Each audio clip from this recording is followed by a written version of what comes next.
Hey, welcome to Benburb Priory podcast. Benburb Priory is a place of peace, vital history, and Christian charity here in the heart of Ulster. We offer this podcast as an extension of our mission.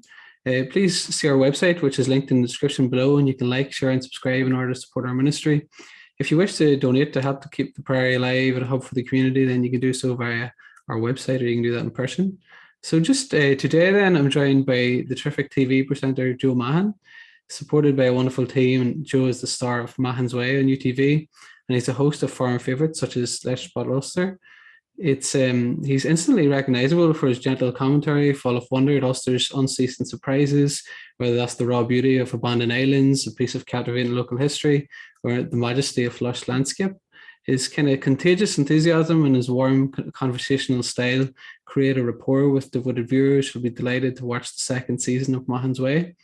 The season includes our own Benburb Priory, and it's available on the ITV Hub under local UTV programmes. So then, just to begin, Joe, can you tell us a little bit about Mahon's Way and what you hope that readers will, or viewers, will take away from it?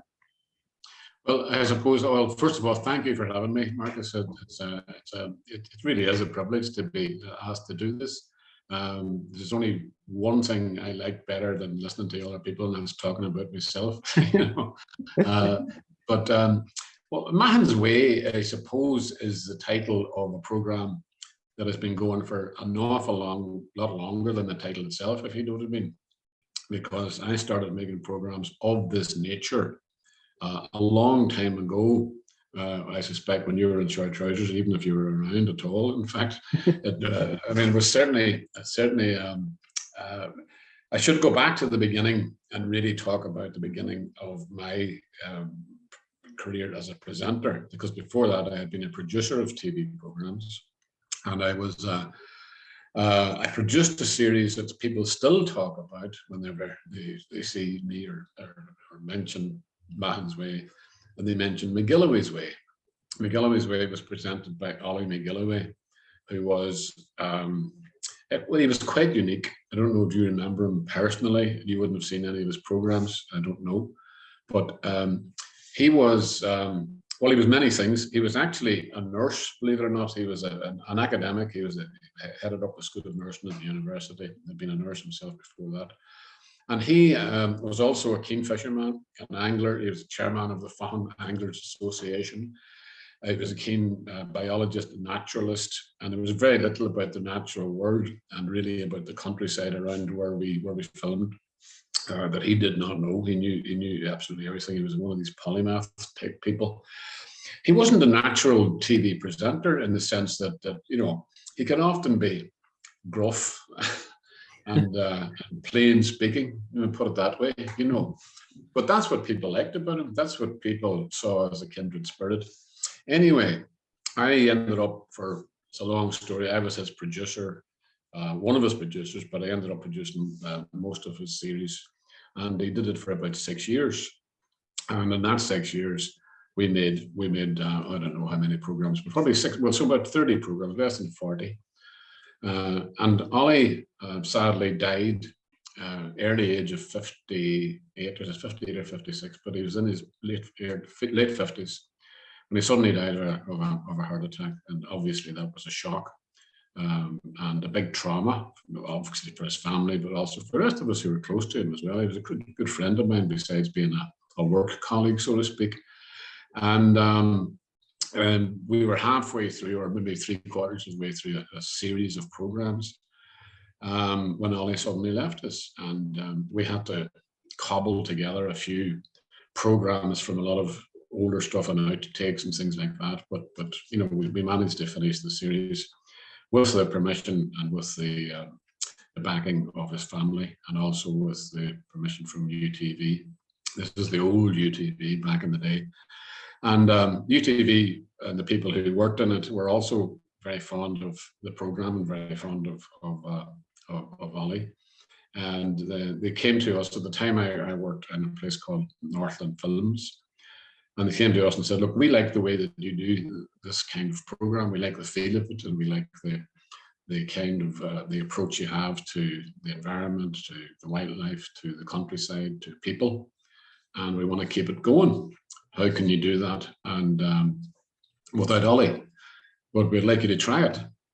So we went away to try it, and we actually produced a pilot program with another presenter, a young man called Donald Whiteside, who worked for the Forest Service at the time. He was a ranger, and we did a lovely fella. He was very good, natural presenter, absolutely knew his subjects back to front. You know, similar to Ali in that respect. Like, he knew everything about the forest and the wildlife and the natural outdoors, the environment, etc. And he had a very pleasant and very humorous and very engaging way of talking. You know, just as we do now, talking to the camera. And I was quite convinced that he would make a very good substitute for Ollie. So we did a pilot program, which is what you do whenever you're trying to get a new series off the ground. You make an example, you make a sample, so to speak. But we put a lot of time into it, and we thought it was good. Sent it up to UTV, and eventually, you know, they have to like it in order to commission it, because, you know, we're an independent company. We don't go and make programs and, you know, then try and sell them afterwards. So you have to just be commissioned. So they came back to us and they said, pardon me, that's we really like him, we like the program, but we're not going to commission it because we don't see it being a program about people. And essentially what we want is a program about people and about communities. And whilst Donald is very, very good, that's not really within his scope, because he's out in the wilds and he's more or less on his own for a good bit of the time. So back to the drawing board we went. I was disappointed for Donald and for myself, because I would have liked the idea of doing that program. But anyway, somebody eventually said, look, why don't you try it yourself, get in front of the camera, because you know the subject matter, you've the interest in it, and you have the experience. Why not try it yourself? Now, I had been a radio presenter. I'd done that for years, but I didn't really, readily fancy the challenge of standing in front of the camera and trying.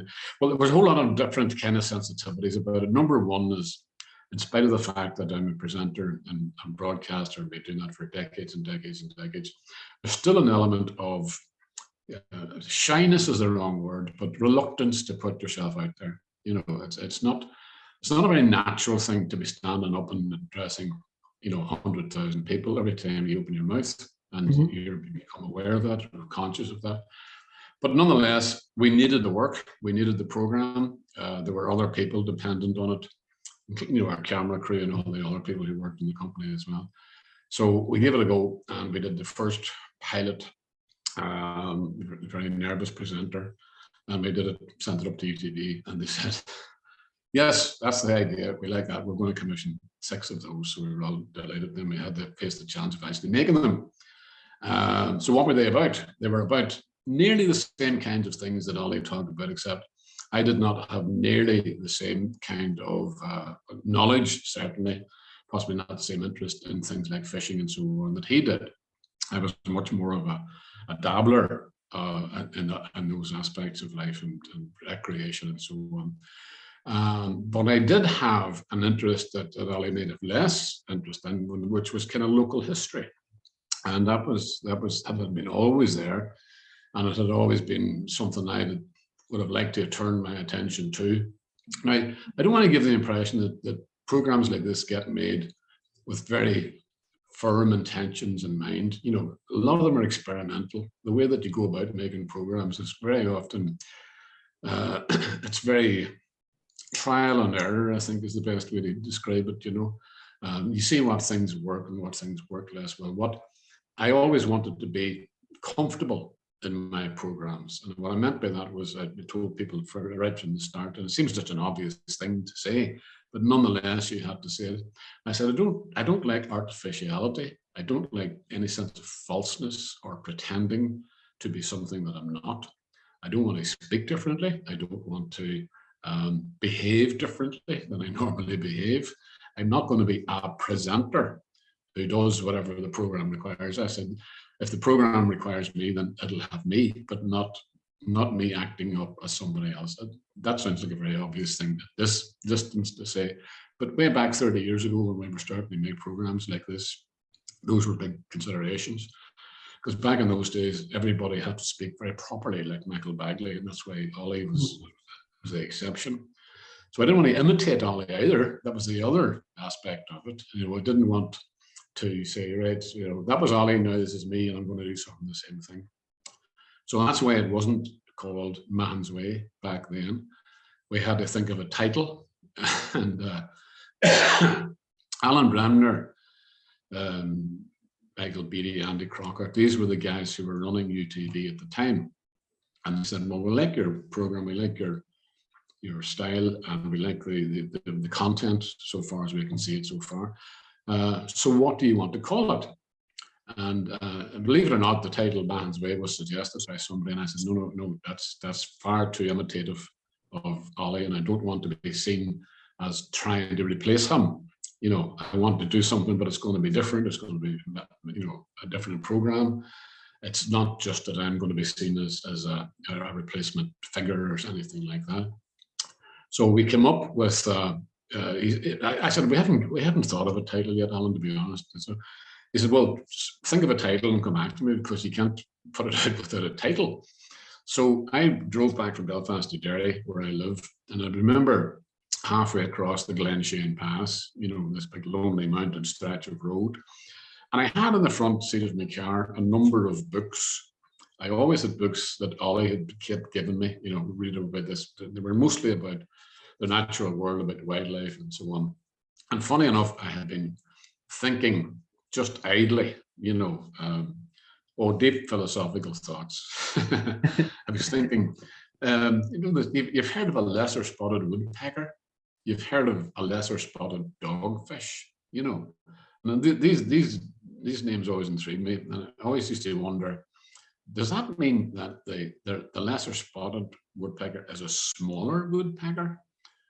Or is that a smaller dogfish? Or are the spots smaller? Or do they have few of them? Is that why they're called lesser spotted? So I was musing away on this silly notion, and the thought suddenly struck me. I wonder, I said, I wonder. And so I went back to the house, days before mobile phones, as you can imagine, and I picked up the phone, and I rang Alan Bremner, and I said to him, what do you think of the title, Lesser Spotted Ulster?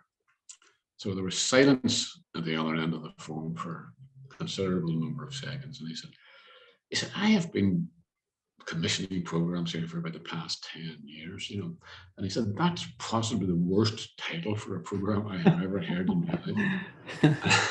I said, right, okay, it was just a wee schoolboy joke. I says, forget about it, So I went back to the drawing board again for the title, and within 2 days or something like that, he rang me up again and he said, we've been tossing about that suggestion of yours in the office here, Andy and Mike and the rest, and and it's kind of intriguing title, Lesser Spotted Ulster. We don't really know what it means, but he said it might catch on. It might be something that people would wonder about and be mystified by, or think it's ridiculous or something. But they're going to notice it. So maybe we should go for it. Just try it and see. So with some reluctance, anyway, we launched Lesser Spotted Ulster, and that would have been in 1995, which is a year after Ollie died. And it's been going. It went from 1995 right up. I think we used that title up until 2017. So hundreds and hundreds and hundreds of programs. It started off as Lesser Spotted Ulster, and then it became Lesser Spotted Journeys, because we were sent all over Ireland when UTV Ireland opened up for a while. And well, I don't know, hundreds and hundreds of these programs made sense. And then, well, a couple of different things happened. We moved off and did other series as well, like Ulster Giants and City of Song. So we did, because there's a company. I should have said this at the outset. I'm working nearly with the same people I started out working with 30 years ago, which is an amazing kind of. I'm quite proud of that achievement. That we haven't fallen out. I have the same two producers for a long time. I had three producers at one stage, actually all together, believe it or not. Now, one of them is my son, Patrick, but he's been making programs with me since he was about 6 years old. He's now nearly 40. So he was in all sorts of early Channel 4 kind of series. But the two people most consistently with me are the camera crew, Vinnie Cunningham, our cameraman, and Billy Gallagher, the sound man.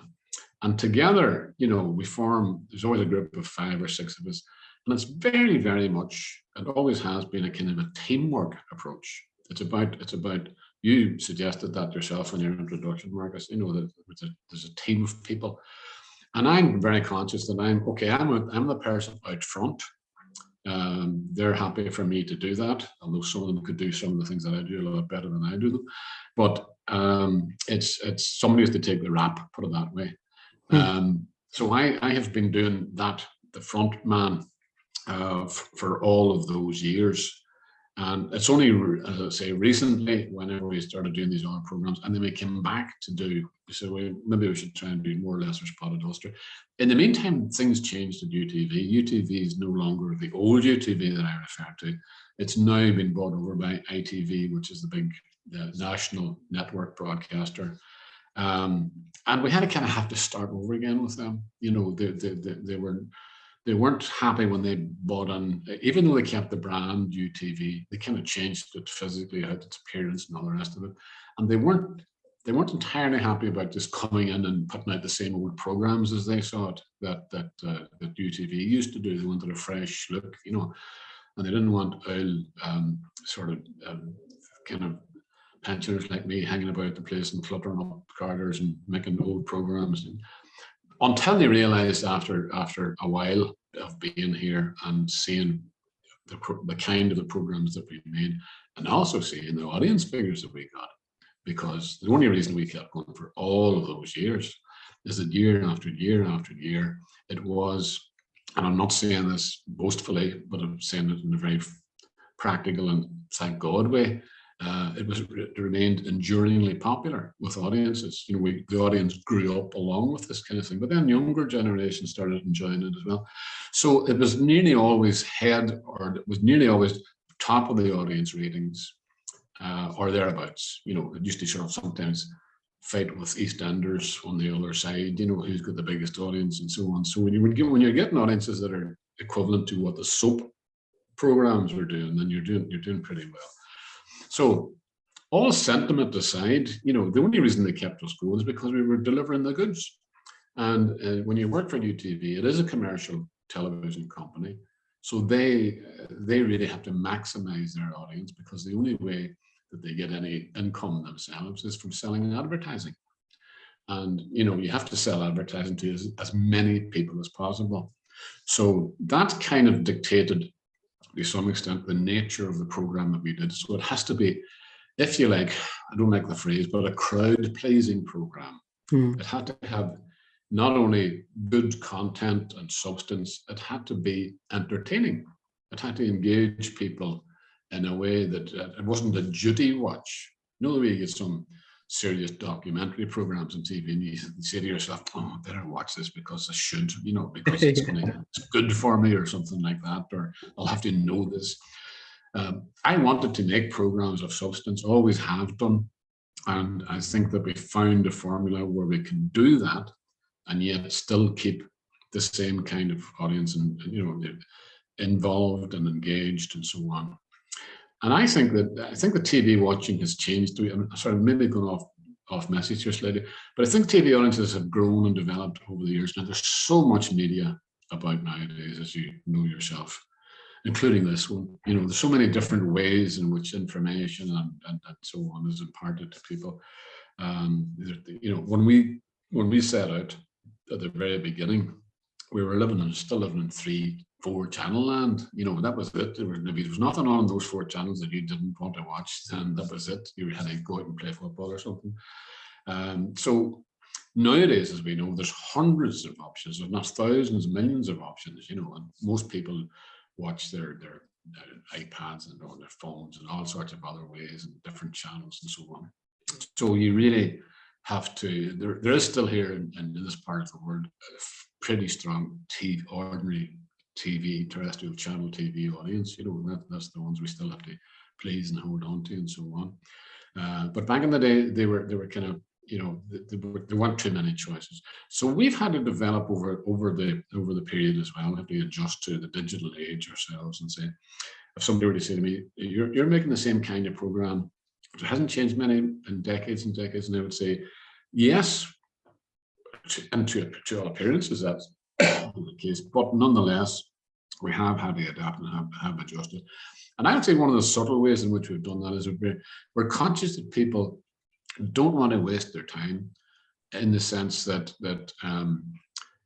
if you want light entertainment, there's loads and loads and loads of choices on TV. But if you want something slightly more substance to it, then you can watch a program like ours, because we try and entertain, we try to package it as lighthearted, as optimistic, as uplifting. We want people to have a good experience from watching this. The places that we go to and the people that we feature, we want to give them a positive kind of promotion without being too in your face. It also has to adopt a style that is not really aggressive television. It's there if you want it. It's that kind of program. It's not slap, bang, wallop, all lights and crashing cymbals and you better watch this, or it's not shouting in your face. It's simply saying, it's an invitation, a quiet invitation. If you feel like doing something peaceful, gentle, tranquil, yet mentally stimulating and maybe emotionally and socially engaging, then this is the kind of program that you want. So you can be more conscious of all of those things, conscious of what your competitors or your rivals on other channels and on other forums and other platforms are doing.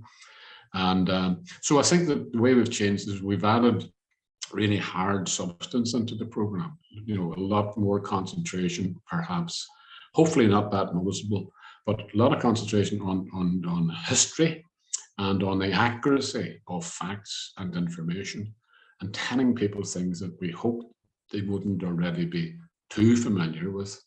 So in a sense, it's still lesser spotted, in the sense that it's still lesser known facts about things, or slightly out of the way places that would like to be better known. And I don't know, we have this, somebody also once said to me, sometimes, they would say, you've been doing this for years and years and years and years, lesser spotted Ulster, it's not that big a place. Surely you've come to the end of the material. Surely you've scraped the bottom of the barrels, surely. And I can understand why people would think that, because of first of all, I have a number of answers to that question. First of all, I'd say, if you think this is a small place, then what you have to do is stop your car or get off your bike or whatever and try and walk to wherever you're going, okay? Try and just take real time and walk or run or whatever through the countryside and try and get from place to place. And you'll find that this place is as big as the universe.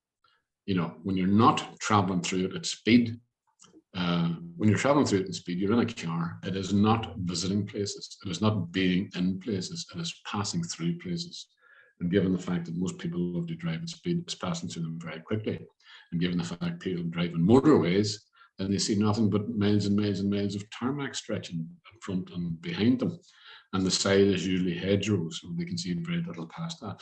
So the point I would be making is that it's much, much bigger place than you actually have in mind, because what you have in mind, you've probably seen a map of the place. Quite sure you see it every day when you watch the news, and it is tiny on a map. It is tiny on a screen of a TV with clouds swirling above it.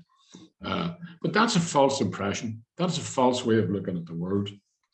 Maps are very, very useful things, and I have a lot of interesting things to say, and I've learned from maps and so on. But maps give us the impression of a world that is containable, that is easily packaged, that has got very definite ages to it, and it's got a certain size and dimension, and relative to other places, it is tiny. But I often wonder what life would have been like had you lived here hundreds of years ago, before there were maps, certainly before there was mass communication. The people who lived on the earth would have had no concept of where the beginning and the end of the land was, except if they walk there and find out that's where it is there. And they wouldn't have been walking around with the shape of Ireland or Northern Ireland in their head, because they wouldn't have seen it. Do you know what I mean? Even the most educated of people in those days, hundreds of years ago, are unlikely to have seen anything other than a blob of a map. And those maps weren't pretending to be representational. They were just, an idea, as it were. So my point is that people's notions of size and dimensions was based on experience, was based on how many days it takes you to walk from here to there, and so on. I remember a story of a woman who lived in a place called Leanan Bay in Clonmany, not far away in Inishowen from here, over Mamore Gap, which is a huge, big gap, beautiful place. But way back in the late 1800s or early 1900s, this woman who was a farmer's wife would collect the eggs for several days and from a number of other people. And she would tie them up in an apron, and she would walk from Clonmany to Derry to the market to sell the eggs, barefooted. And quite often that would take her overnight walk, and she would sleep in the hedgerow and then get up and walk and come back in the same way with whatever pittance of money. These are talking about back in the days of extreme poverty and back in the days of deprivation. But she didn't think that. She was doing very well selling her eggs, but she thought nothing of that journey. You try to tell her, look, it's a very small place you live in. As she was, walking, the 28 miles up mountains and down shucks and God knows what way she had to get there. Tell her it's a small place. Point I'm making rather elaborately and long-windedly is that we have a saying, and we've always say we the team again, about what we do and our kind of our approach. And our approach is based on this wee phrase: stay small, dig deep. In other words, do not. I remember one time the BBC brought out a program, and it was good to be program, but it was about Sky High. It was called. It was about seeing Northern Ireland in a helicopter. Don't know if you remember that. It was Christine Blakely, I think, fly around and jump out of a helicopter in some beauty spot or whatever, and take people who lived there up in the helicopter so that they could see their place from the sky, which was kind of novel and unique. But you can fly over Northern Ireland and fly over Ireland in a helicopter inside like minutes, and it's not really the way. Apart from giving you an overhead view of things, it's not really the way to see the countries or to know anything about it. So our approach was the opposite. We were jealous that we'd no helicopter, naturally enough. And in those days, we had no drones either. So, the notion of seeing things move over from the sky just wasn't available to us. But nonetheless, we were happy it forced us in a way to look for our material in small places, literally under our feet. So we started getting involved, and I started, a lot of friends who were different kind of specialists in academics. So archaeology was a very obvious one, historians, local historians, geologists, environmentalists, people who could look at the landscape and give you a very different interpretation from what your eyes are actually seeing, who knew how things came to this point and to this past, and how the land has developed over not only over hundreds of years, but thousands and millions of years. So all of those questions, anywhere I go, all those questions spring to mind. How did this place come about? How did Benburb end up looking like this? But its history is well known, and to answer those questions, you do have to go back centuries. And if you talk to James Cain, for example, and Tears of Benburb, you have to go back millennia, you have to go back thousands of years, and you have to go back into the realms of mythology and legend and so on, as well as very well researched, history, and then from the early medieval times right up to the present day and so on. And it's fascinating to know the answers to all of those things, and to look at the people whose lives were involved in that area and somehow made an impression on the rest of the world from Benburb at that particular time. And so your approach is this stay small and dig deep thing. It doesn't mean that you can get narrower and narrower and narrower into the history of a tiny, tiny, tiny place.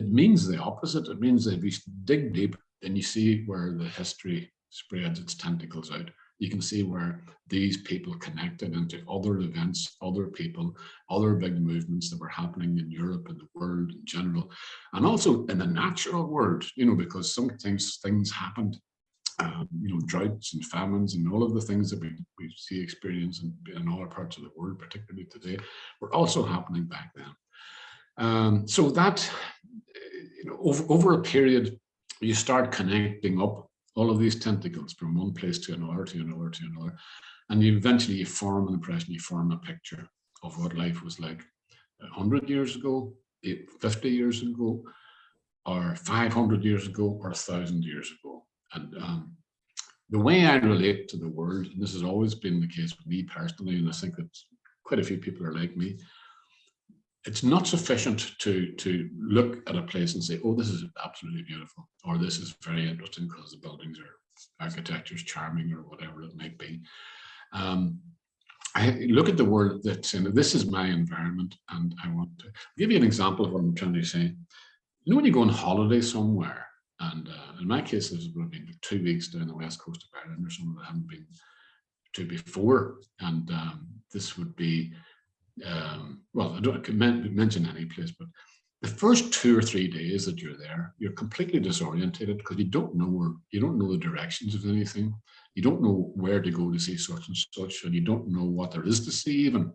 And so you feel slightly, this is still be true anywhere I went on holidays on the continent, you feel a bit disorientated and you feel a bit almost alienated from the place, even though it's beautiful and you're enjoying it and all of that.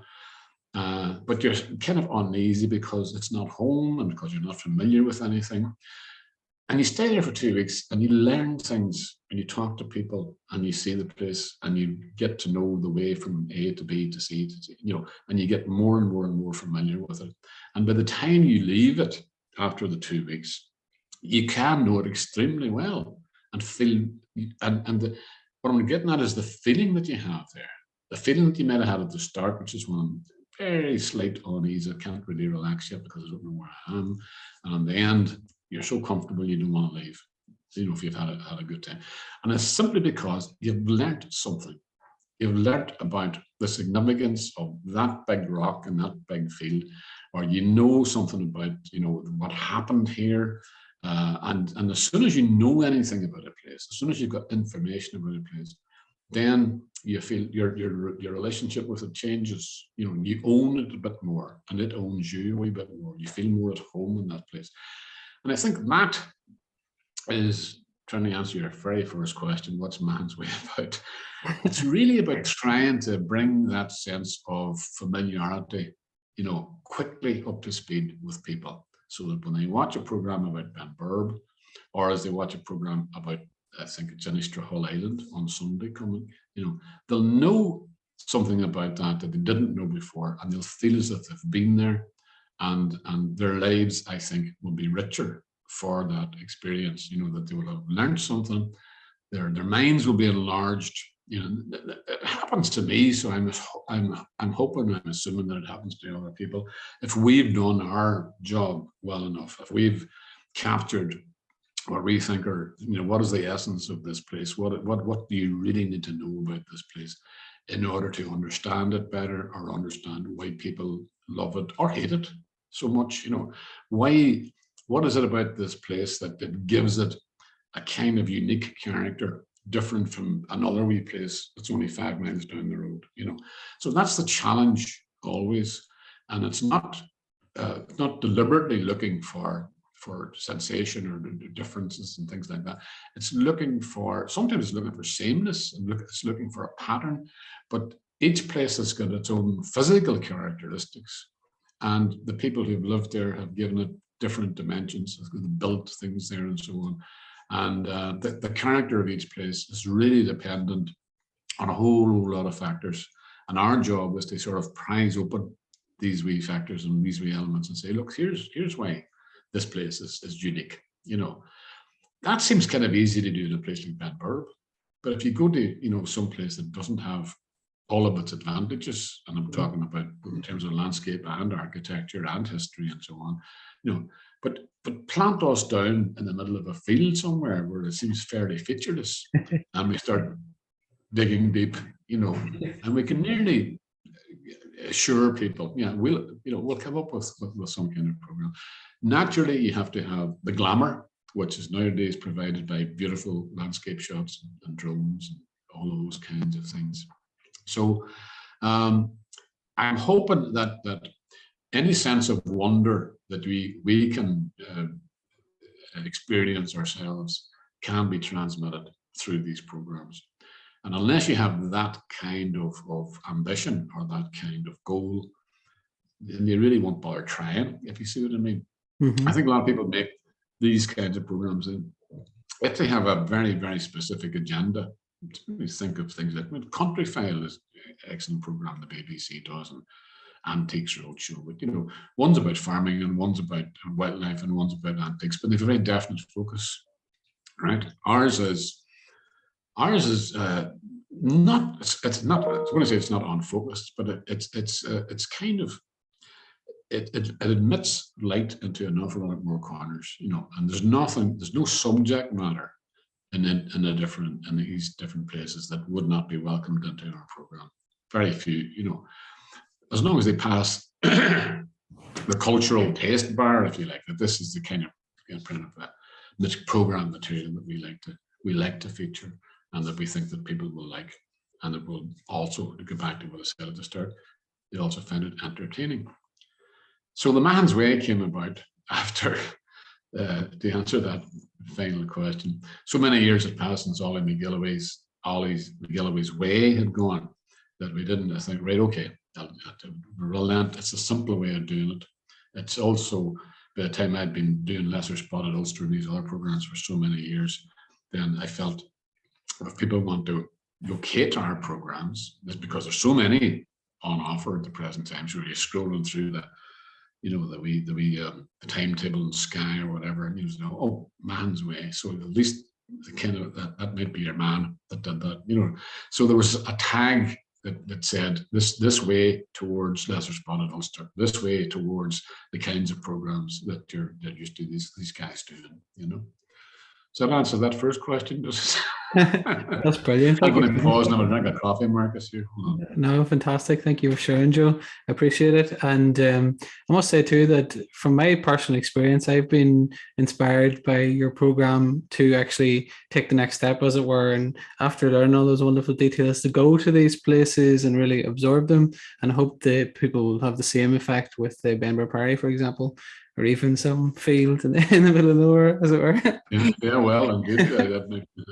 No, people often ask us, where was that place that you were in last week? And people will sometimes phone us and say, God, it's the crowd turned up here last week. Couldn't believe it. It's all very weather dependent as well, isn't it? You get good weather, people will come out, I suppose. Yeah, absolutely. And I wanted to ask you next, if I may, Joe, about the most recent series. Then, what were some of the highlights for you, and why have some of those instances resonated with you so much, I suppose? Well, I suppose, I'm already talked about Benburb. Yeah. So, people often ask, what is your favorite place? What's the best program that you've done on, or what's the highlight of the whole series and all? And it's a wee bit like asking a parent, who is your favorite child? And you're reluctant, even if you have a wee sneaky, kind of fondness for one more than another. You don't say that in public because, you're supposed to love all of your children. And that's, of course we do.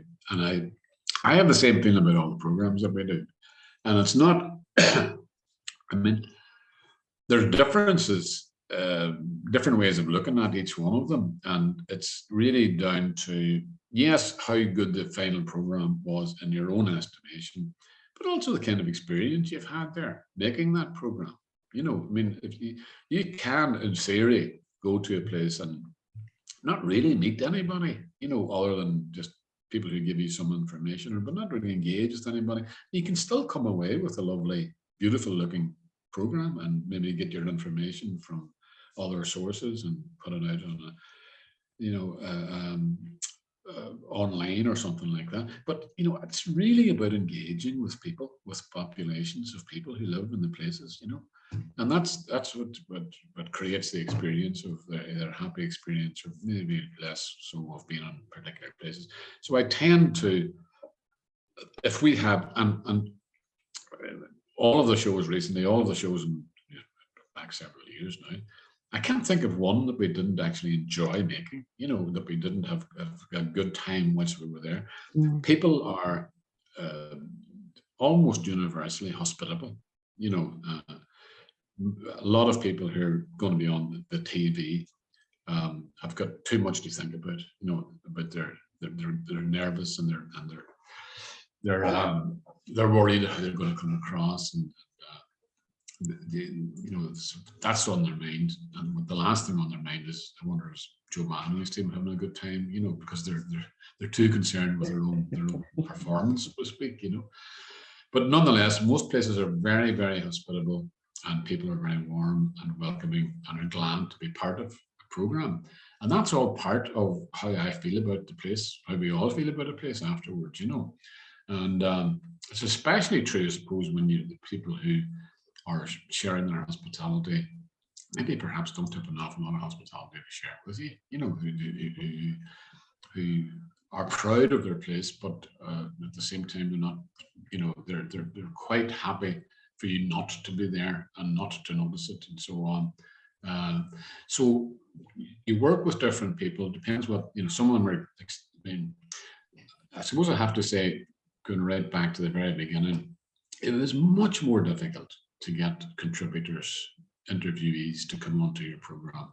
Especially, we would go to out of the way country places where very often the people involved weren't that connected to the sophisticated modern world, you know, elderly people particularly. And you had to be very careful not to want to disrupt their world too often, you know, because I mean, they didn't necessarily invite you in. You know, you came along and said, would you like to be part of our program? And the way that you did that, and the way that you offered that opportunity, you had to be very careful with it. And as well as that, I'm talking about 25 years ago and so on, when people weren't as media savvy as they are now. You know, I mean, even elderly people, so-called, are very familiar with what goes on in the world, and you know, they're familiar with you know, not only TV but lots of other devices as well. So they're all, and most of them will be interviewed at some stage or other in their lives, in vox pops in the streets or whatever. And you know, so it's very rare to meet somebody now who's not already quite a good spokesperson for this. And it wasn't the case 25 years ago and longer. Most people fought shy of that, were too nervous, too shy to want to be seen. And in terms of accents, this is a funny thing as well. You know, nowadays you can hear any kind of accents on the TV. Back in those days, I made a joke earlier on where we were all had to sound like Michael Bagley and sound terribly polished and polite and so on. There was only one way of talking. And people who live in the countryside, you know, as far as the TV world was concerned, these people were slightly odd. You know, they were country people. They talked differently, and you had to shout at them, you know, slowly so they would understand you, and so on. And it really put people off, and it also held, to some extent, people up to ridicule. You know, people were put on the TV because sneakily you were patronizing them. You were talking to them, and because they were elderly and not very sophisticated in the ways of media, you kind of had to almost talk to them as if they were children.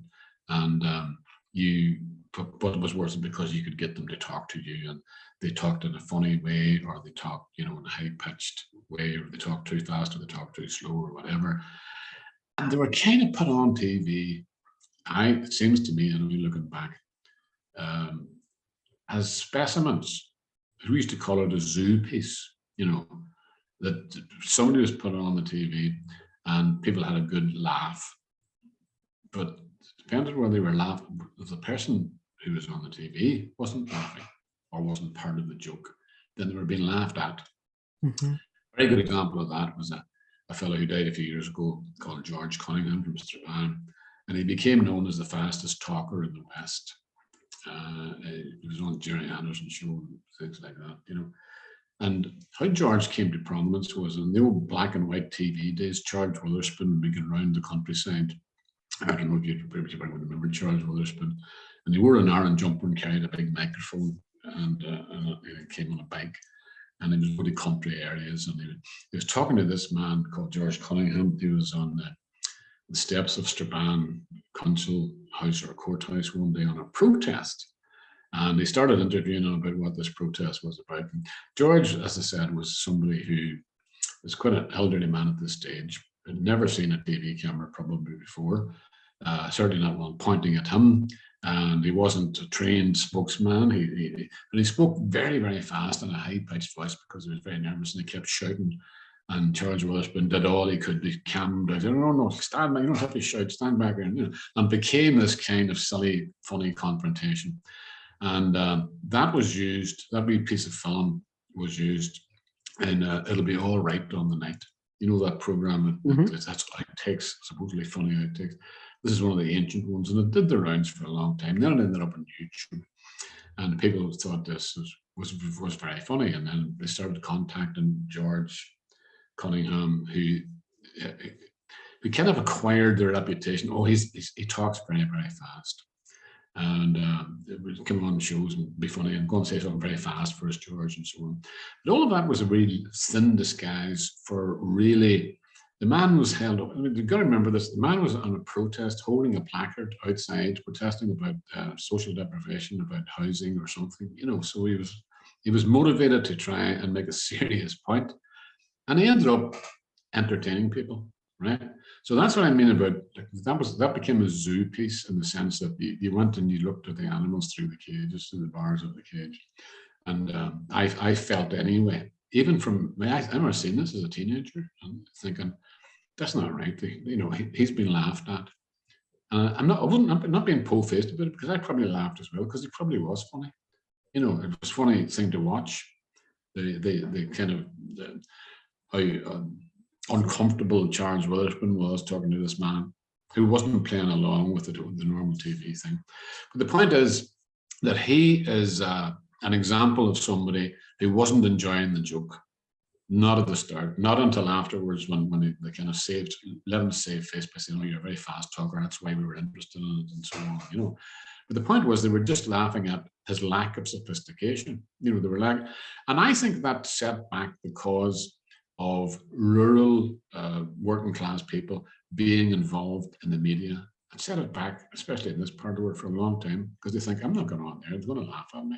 They're going to laugh at my accent, they're going to laugh at the way I speak, and they're going to laugh at my simplicity and that, you know, at my lack of sophistication. That world is not for me. But I remember making a very strong and determined kind of decision in my head. I said, well, I'm not going to treat people like that. I'm not going to bring people onto the TV so that other people can be entertained by them at the expense of that person's dignity, at the expense of any respect from that person, you know. And that's just something we've always been very careful of over the years. There are people who will perform for you because they're known to be, locally they're called a mouth. Your man's, you know, it's somebody who likes to show off or likes to, you know, put himself, you know, or herself, you know, across as something perhaps that they're not. So we're not interested in performance, but we're not also interested in putting people on who might regret that they were on the TV. You know, it needs to be very careful. There are people, perhaps, as I say, who lack the sophistication to make good judgment calls about whether they should be on this program or say the things that they should say and so on. So as producers, I think, and we talk about these kind of things, we have a duty of care to the people who are on our programs. And we're constantly, especially nowadays when you've got all of these, you know, nasty experiences people can have online and, you know, trolling and all those kind of abusive online things that happen to people. So we have to be very careful. I'm not ever going to put somebody on the TV consciously anyway that is going to regret being on there or who will incur the ridicule of other people for what they say or what they do. even if that means a kind of censorship, I mean, it's not I don't mean that I don't want people to say certain things. I just don't want them to expose themselves if they are vulnerable people, if you see what I mean. And I know I'm straying away off the point, but that is all part of the consideration of I mean, over the years, we've had hundreds, probably thousands of people who went on TV for the first time in our program because they lived in a certain place, because they had a certain lifestyle or whatever. But you've always had to be careful to treat them with due respect and making sure that they were not held up to any kind of contempt or ridicule by other people. So, and as well as that, of course, you develop a kind of an ongoing contract with these people. People often say, well, you're great at getting people to talk in those cases. I say, well, because I talk myself, because my mother, I think there's a question somewhere, who's one of your greatest influences and so on. And my mother would have been a great influence on me, because I used to wonder when I was a small child, being dragged around by my mother. I was the oldest of 7, being dragged around with her. That woman could talk for Ireland, she was, she wasn't a gossip. She was, but she's a good listener as well. But how these women, I suppose they all had hard lives. They're glad to get out and do a bit of shopping and meet their friends or something like that. But they would stand talking for hours and hours and hours on Woolworths, it seemed to me. And I was a small town, hanging on to my mother's coat like that there. When are you going to shut up, Mrs. and move on?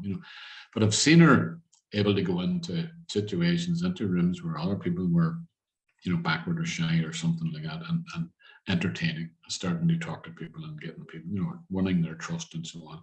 So I think it's a family trait that I hopefully have inherited a wee bit from her, that makes it fairly easy to talk to people. Big thing that you have to remember as well, of course, and which I'm not displaying very well today, is that you have to listen to people as well. So really listen to what people are saying and allow them. They're the ones who are featured in this interview, in this program, not me. It's not. I get my chance to say what I want to say in the narration and the commentary and the voiceover and so on. But in conversation, I generally want the other person to have the lion's share of speaking, because it is usually their subject they're talking about. So, having said that, I'll stop for a while now and let you ask something else, because I don't know if I'm asked. Did I answer your last question there about my favorite places? You were going to ask me about these different places. I suppose. I mean, I just say, look at the next one. The next one in this case is perfect choice, because it's Innistrohol Island, and it's on next. No, I beg your pardon, is it? Yes, it is. No, it's not. It's Grey Abbey in County Down, then followed by Innistrohol. All of these programs have their own attractiveness. They all have something unique about them. So that's as much as you'll get out of me about what's more. No, that's grand. Thank you so much, Joe. And one other thing I wanted to ask you about was, in one of the episodes, you spoke with the local storyteller Liz Weir, who's worked with members of my own family in creating kind of wonderful storytelling events, and that was both online and in person. And we're fortunate here at the Priory. We have Martin Shaw, famous mythologist, coming in November, and Paul Kingsnorth. They're going to do like traditional tales and things like that. But I wanted to ask you, why is that kind of formal storytelling so vital still today, such an important art? And maybe who are some of the great figures that you've gained from? Again, not that you have to just choose one or two specific, but well, you mentioned. I mean, what I regard as the real, if you like, modern day Shanahy, who is Liz Weir. I mean, Liz is terrific, And she was on our program. Of course, she's a consummate storyteller, but without trying too hard, or not appearing to try too hard. Because, as I said, I think in the program we did with her, that her natural delivery doesn't have to change too much when she's telling the story. I mean, you've seen her style, and it's very chatty, matter of fact, conversational kind of tone. But she can turn up the drama as well. But she doesn't overdo it or over dramatize or anything like that. I just think that that's engagement with people. that she has, that if you're watching, even watching her online, you're watching the screen, but she's got that ability to project into your living room or wherever you are watching her in person. She's got all the things that attract people to you. She's got warmth, she has got sympathy, she's got understanding, she's got a sense of humor, which is very, very important. She has great timing, she knows how to get the best punchline out of a story as well, and also I think in her case, I'm reason I'm laughing, and I'm thinking of a person I was out with last night who shall be nameless, and this is an elderly person who's got a wealth of stories, and unfortunately I've heard them all over many, many, many, many years, and we'll go on from one story to the next, and another thing, and another thing, and another thing, and that's where they go on, which can be a bit tedious when you're out with a company and you want somebody else to talk, And he, well, the point I was going to make about this person's stories is that there rarely is any point to them. The way Liz will tell you a story should have a beginning, a middle, and an end, but not necessarily in that order. I think that stories, they should have some payoff, some punch line, or a conclusion, and that's that, so to speak. But so Liz would be very clever at constructing stories that had maybe a number of payoffs or a number of punches, but a definite point to the story. Either some moral to that story, or something learned from that story, or just as an example of something. But storytelling is really what it's all about, and it doesn't have to be called storytelling. It's really just about engaging people whilst you impart information to them. Nonetheless, if you can give people understanding and little nuggets, a bit of place, and tell a story about one aspect of it, and then the stories all add up at the end to become a whole, or a kind of a concept, more or less, than anything else. That would be grand. Nearly all good interviewees I've talked to, and especially some of the ones I've done more recently, who've got a field of expertise like archaeology or history, they're all brilliant storytellers. You know what I mean? There's, I'm just going to mention one off the top of my head because it's quite recent. There's Professor Audrey Horning, who is an American, but she's kind of almost naturalized here. She's an archaeologist and an anthropologist, and we were down in a wee graveyard outside Moneymore recently, and the reason she was there, and she had a couple of PhD students, 3 PhD students over from America with her, and they were looking at what was probably an early 1600s military fortification inside this graveyard, built at the time of the 9 Years' War. Hugh O'Neill, or one of his English adversaries, would have built this, and she was describing that. And she also describing the founding of Moneymore itself, and a man called Russell, who was the agent for one of the plantation companies, the great delivery companies in London, and how he piped water into this, 400 years ago into this town, but then he diverted the water into some of the properties that he bought up himself, and he opened alehouses, he opened pubs. So he had pubs. So she had gone, this is an historian and an archaeologist who had gone to read all the papers and research the whole thing, and then brought it back to our time, brought it back as a story with real people in it. And he said this, and the people were raging and so on. So even an historian, an academic, a professor, going into history, researching what could be a very dry subject, and then out of that she creates stories. You can literally write it down as either a funny story or a sad story or whatever. And she was brilliant at telling that story, and this is the key. She enjoyed telling the story. It wasn't a duty. Oh, here we go again. I have to give another lecture about this period in history. She just enjoyed and relished telling the story. And I think that's the key. I think Liz will tell you that, Liz Weir will tell you that as well. And anyone who is involved in that kind of communication of information being sent to you. If they enjoy the process themselves, if they like, oh, I like choosing this word, or like choosing that word, or I like the way I describe this, and that's the mark of good storytellers, and good, and eventually good writers for that matter as well.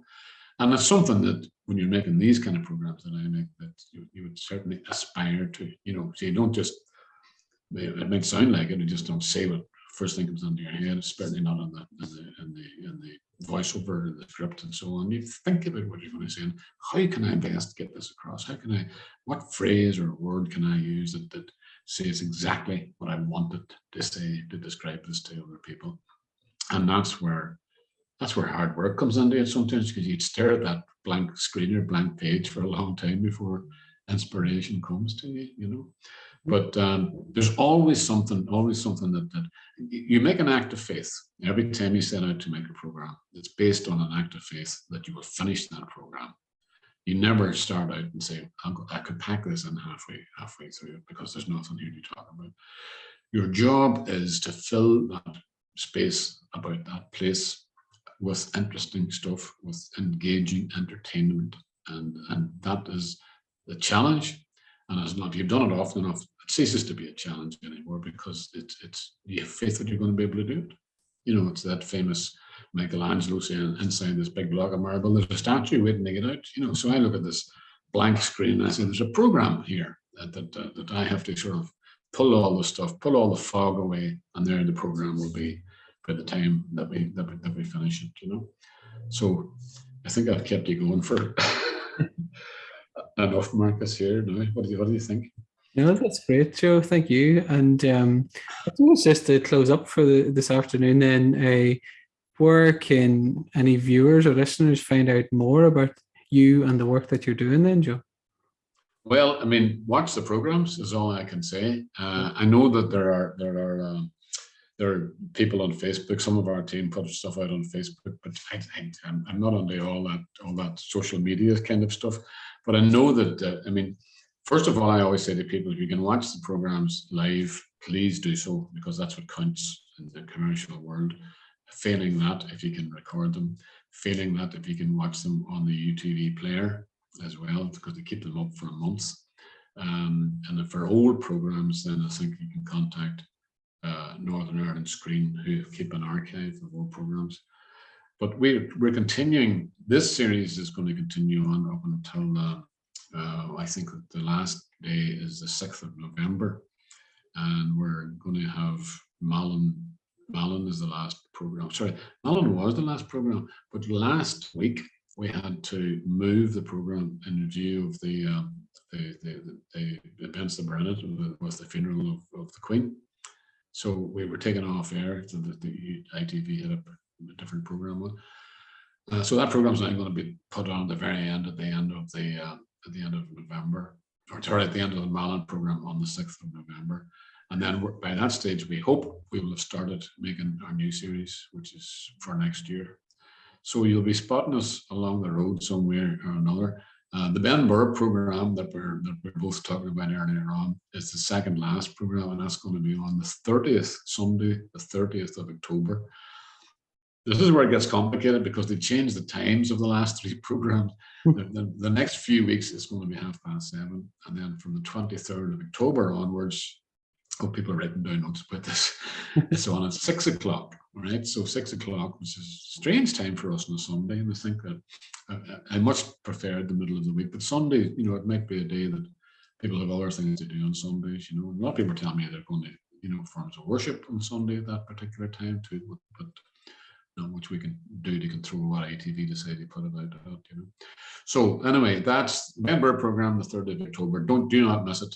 And the Mahon program the following week, and immediately after the Mahon program, we have an hour-long Mahon's Way that week, because we have a program from Garva, which is and these are all programs that I'm delighted with, and I hope other people will enjoy them as well. Keep an eye out for them on UTV. I know they're trailed in papers and all that kind of stuff as well, but if anybody's on social media, Twitter, etc., there'll be other people, not me, putting information on about them. Marcus. Thank you so much, Joe. Well, thank you. I enjoyed talking to you. It was probably could have done with asking a few more questions in between, but once I start, you can see I was starved of talking about myself. Enjoyed it, Danny, very much. Thank you.